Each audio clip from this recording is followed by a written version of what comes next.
I'm trying to explain what actually business of leasing to Section 8 is and how it works. So what are some benefits of leasing to somebody that's using Section 8 to pay versus somebody else that's just a regular tenant?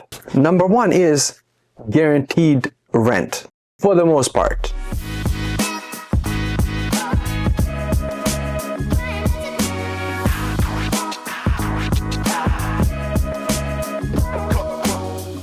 Today, we'll be talking about Section 8 program. The reason I want to talk about this thing is because if you look online right now in this community of real estate developers and people that want to invest in real estate and make some money in real estate, Section 8 is very popular. Everybody's talking about it. For some weird reason, all of a sudden this is the big thing, okay? I'm not going to get too deep into the history of Section 8 program, but I think it's really important for you to know a little bit of background behind this program, why it was created, when it was created, just so you can understand how it helps communities and also how people make money off of it. So, like I said, this is not a new thing. Just because somebody is trying to sell it as a new repackaged deal, it is definitely not a new thing. Section 8 program was created in 1937 under United States Housing Act of 1937. And the way it got its name was in that 1937 Act, the part that deals with low-income housing and providing help and assistance to people that can't afford housing was written under Section 8 of that Housing Act. And that's literally how it got its name. Now, this is important. In 1937, when this was created, the government built housing for low-income families, okay? So they would build big buildings and put all the low-income families there. And those buildings and that housing is called public housing or projects. And we all know that living and growing up in the projects wasn't the easiest thing for these families. The reason is because the entire community was made up of low-income families. And that's nothing against the low-income families. It's just that if you have a lot of poverty in one spot, a lot of other problems come along. And that's why under Housing and Community Development Act of 1974, Section 8 program changed. And in my opinion, it changed for better. What they did was, instead of building housing and putting all these low-income families together in one spot where the entire community is low income, they changed it up so all the low-income families could get a voucher.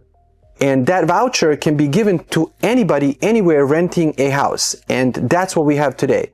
Basically, the government gives them a voucher, people that use this program, and then those people can go anywhere. So technically speaking, they're not all in one spot. People can live anywhere they want. It's a wonderful program, and that's why it really helps people, because it separates low-income families into all kinds of communities so they can prosper and do much better than just being stuck in one spot. Section 8 program is officially called Housing Choice Voucher Program. And this is really important. Like I said, it's because you get a voucher as assistance to pay for your rent. Again, this video only focuses on explaining what business of leasing to Section 8 program is. I'm not going to tell you how to buy a house in this video, at least. I'm not going to tell you how to buy a house and make the math work, because that's a whole different thing, okay? And we have plenty of videos about that. But I'm trying to explain what actually business of leasing to Section 8 is and how it works. So what are some benefits of leasing to somebody that's using Section 8 to pay versus somebody else that's just a regular tenant? Number one is guaranteed rent, for the most part. The reason why I say for the most part is because you are getting a voucher, and that voucher does not pay for the entirety of your rent. So yes, the part that you are going to get from the government, which is about 70-ish%, maybe 80 sometimes, is going to be paid, but they're not going to pay 100% of that rent. Just keep that in mind. Number two is constant demand. Unfortunately, even in the United States, there's constantly people in a need of assistance when it comes to housing. So what that means is you got plenty of people all the time in line waiting to rent from you. Another benefit of renting to low-income housing or to Section 8 is long tenancy.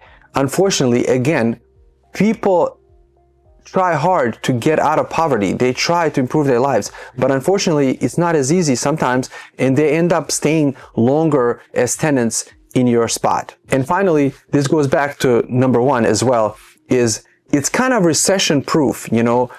Once you have recession and people try to, you know, huddle together and move out of one spot and they all go into another spot, you know, and get apartments together, well, Section 8 housing, they already are getting assistance, and it is from the government.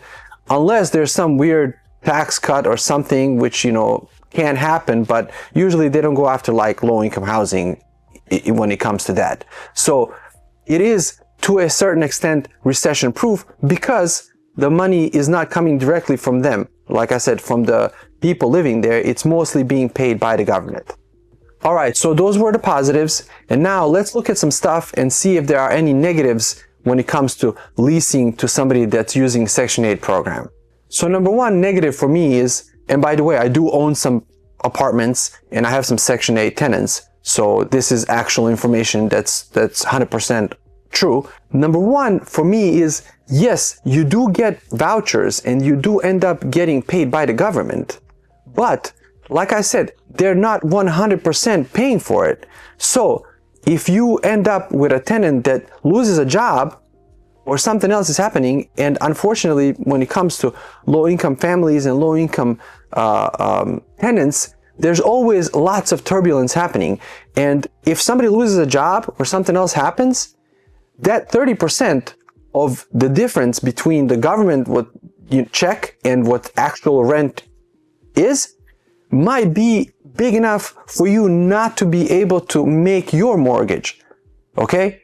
So yes, it's great that you get 70%, you know, paid, but if you have 20 people like that, and, you know, like if your entire setup is just made out of low-income housing, then you're running a risk of still not being able to cover your mortgage, simply because if something else happens and the other 30% is not coming, then that's a problem for you. Another reason why Section 8 is not as good as they make it sound to be is because there's lots of red tape. I mean, you're dealing with government. There's all kinds of inspections, there's all kinds of applications, there's all kinds of waiting lists, and all kinds of stuff that's kind of gets in your way versus just renting it out to somebody else. You just check their rental history and their credit history, and boom, that's it. You either give them an apartment or you don't give them an apartment.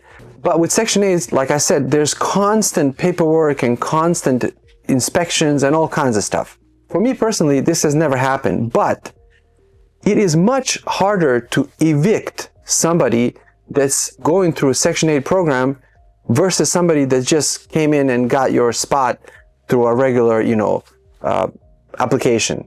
Because there's all kinds of protections for low-income housing people. And I don't mean to be negative about it, because, yo, when I came to this country, we used government assistance when we came here. So it's not like I've never used government assistance or anything like that. What I'm trying to say is, people that use government assistance, again, lots of turbulence, lots of stuff, and sometimes it doesn't work out, and you do have a mortgage and you do have to take care of that. So if you have to evict somebody, it is a little bit more difficult to evict somebody that's in Section 8 program versus just a regular tenant.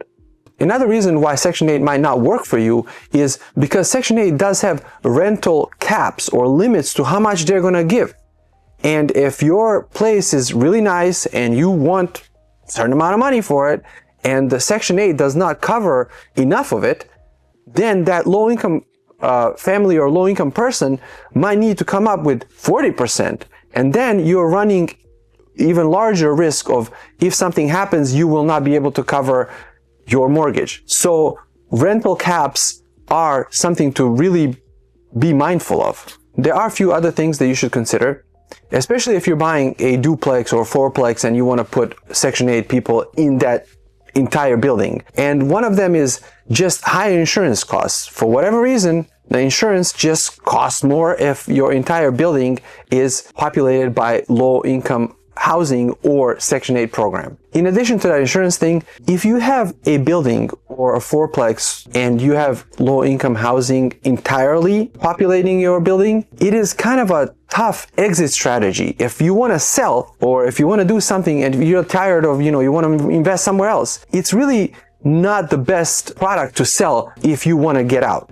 It's nobody's fault, but this is the reality. Just like I say for co-living, any house can be leased out to co-living.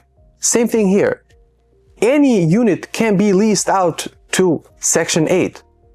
So anywhere you look and see a building or a house or an apartment that's being leased, it technically can be leased to somebody using Section 8. But they're not. And there is a reason for that, because there's a lot of upsides, but there's also a lot of downsides. And some people, they just don't want to deal with that. They'll just keep it at regular tenants and regular rates. Like I always say, if you want to make it in real estate, in any way, you have to add value. You have to provide something to the market, to the customer, in order for you to gain something. And in Section 8, you are providing, again, your patience. You are providing more work with these tenants. It's a wonderful program, and I have some Section 8 tenants. I'm glad that they're there, but I personally would not have your entire business model be based on Section 8, because there are some serious problems, especially if you scale it to like 50 homes or something like that. Again, I'm not talking negative about low-income families, but low-income families and low-income renters do come with some serious problems. So if you want to focus on low-income, please start with one, see how it goes, and then decide if you want to scale this to multiple properties and multiple units with this type of business. And for more videos like this, where you actually get some useful information about real estate and how money is made and what business is, please check out some of my other videos.